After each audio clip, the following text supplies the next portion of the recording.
Alright, last time I brought you guys some Brocho TK. This time I'm going to bring some Tempo Runecraft. Broke back deck number 2. Not much to say. This deck can sometimes play itself. It's a great deck to climb with. In general, it's what makes it such a good deck to climb with is that the wins are just so quick and the losses are equally as fast. So you can win a game by around turn 5, turn 6. You can know you lost by like turn 4, turn 3, you know. This allows you to just play a large amount of games throughout the day, you know, an hour, whatever, like however long you play. So it's just an optimal way to climb, if you're trying to climb, that is. For the beginning turns, it's very similar to Dimension Shift Runecraft in that you want snipes, insights, you know, conjure golems, an ideal hand, like you want to keep Daria. Daria is like it's an interesting card in the deck because it's similar to Altered Fate in that you don't want 2 of them in your hand at any given point, and it's similar to Dimension Shift in that you want it to be at as low cost as possible, and you want it in your hand to, you know, reduce its cost. So, you know, keeping Daria going first is usually pretty safe. Keeping it going second is a little risky, but if you see that you mulliganed without mulliganing, you have like Daria, Craig, Clark, it's probably a safe keep. You know, it's worth the risk. Clark and Craig are usually what you're going for. The mulligan with like an insight, and hopefully you pick up something you can spell boost. As you can see, the game just ended right now. It's turn 5, game's already over. Like, I didn't really speak much. I simply played Craig, played some Conjure Golems, played a 3-cost Ogler, and we're in there. Going second, Temp Rune has an insane win percentage, above like 54, like almost 60% going second. It's ridiculous. Going first, it's about like 49-50%ish for as a win ratio. It's simply because like going second is like a huge advantage for this deck because it has a very slow start, but it's able to make huge tempo swings with like Levi plus Piercing Rune, 0-cost followers plus Piercing Runes, like etc, etc. So it's, if you're going second with this deck, you're in the clear. Paired up against Forest Crash right now, this matchup can be pretty difficult sometimes. It just really depends on your hand. I picked up a Clark right here, so my double Oglers and my Blade Maester, their costs are going down. It's just, you're going to take a lot of initial chip damage, which is what makes this matchup somewhat difficult. Like right here, you know, it's a 5/6 Ancient Elf. Levi can easily clear this, but it's just a matter of the amount of damage you take, the amount of resources you use to eliminate things like Ancient Elf, that it prevents a lot of face damage. So what ends up happening is that you take so much chip damage in the beginning that you know, they get into their Elf Princess Mage, their Finas, they're about like, you know, 4 to 6 health left, and next you know you're just dead to relics, like flat out. Thankfully for me, it doesn't have an Elf Princess Mage, doesn't even have a Fina, ends up having to like evolve a Roach, which is like really good for me. Win a 50-50 there. He ends up going for the 50-50, which is weird. I'm quite surprised. Like, it's not a bad play by any means. I mean, it's fair. Like, it is a 50% chance of killing the 5/1 Ogler. He doesn't get it, so he takes 5 damage to face. At this point, the game's pretty much over.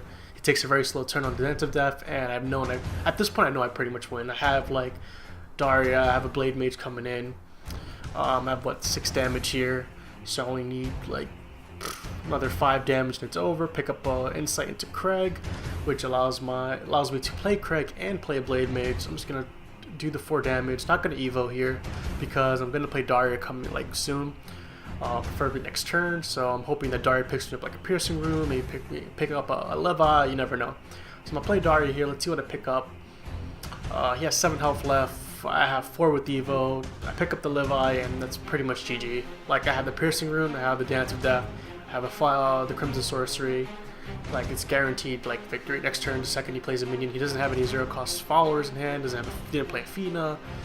He has no way of like killing me with the amount of cards in his hand. So, you know, easy game, easy life. On to the next game against Dragoncraft. Pretty straightforward matchup. It can be quite annoying sometimes if they get like the whole Unica, like the Blazing Breath into Unica, into like the 4/3 ward or like a Healing Angel, and it's just like they're really good at preventing the early damage. It's just like a Ramp Dragon. Ramp Dragon's usually pretty good at preventing the early damage. Most of the time you win this matchup is because they ramp, like they choose to ramp. Right here he actually gets a really good like Oracle into Dragon Warrior. That's really good for him. Thankfully I'm going second, so I get the first Evo, which is good for me. So things like Levi, I could easily just tempo swing this. I can get rid of the the Dragon Warrior here without much of a problem.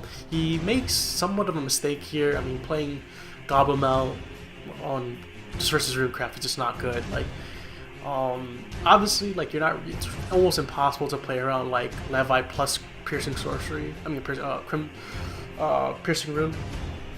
But it's one of those things that you don't really want to play into so easily. So like right there, he really played into like Levi into Piercing Rune, which allowed me to get a good amount of phase damage in.